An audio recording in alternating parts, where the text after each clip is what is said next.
Alors ici, on a un squelette d'alligator pour commencer à représenter les reptiles. Donc évidemment, au tout début du squelette, on a le crâne ici. Et ensuite, on a la colonne vertébrale qui est beaucoup plus longue chez l'alligator que chez le wawaron, évidemment. Donc la colonne vertébrale ici, chez les reptiles, est divisée en 5 sections. On va les passer rapidement une à une, puis un peu plus en détail ensuite. Donc on a la section cervicale qui est un peu plus près de la tête. Ensuite, on a les vertèbres thoraciques ici. On a les vertèbres lombaires, les vertèbres sacrées et finalement les vertèbres caudales. Donc, pour les passer une à une ensuite, les vertèbres cervicales. Donc, c'est vraiment ce qui va relier le crâne à la ceinture pectorale ici. Donc, l'ensemble de petites vertèbres ici qui ne comprennent pas de côte. Donc, ça, c'est important. Les vertèbres suivantes, ça va être les vertèbres thoraciques ici au milieu du corps qui vont comporter les côtes qui sont plus développées que chez le wawaron et qui vont même venir se rattacher en dessous du squelette pour former une cage thoracique. Ça va servir entre autres à la protection des organes internes.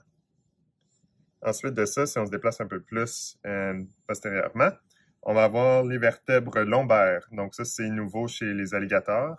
Il n'était pas présent chez le wawaron. Donc c'est les vertèbres qui font suite aux vertèbres thoraciques, qui sont entre les vertèbres thoraciques et la ceinture pelvienne ici qui porte les membres postérieurs.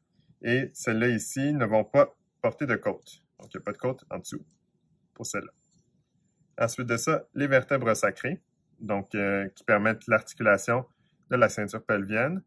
Donc contrairement au wawaron, ici on a 2 vertèbres sacrées qui sont toutes les deux ancrées. Ici, on voit des points d'ancrage à la ceinture pelvienne. Donc, c'est les vertèbres qui vont permettre le déplacement des membres postérieurs, et de la ceinture pelvienne.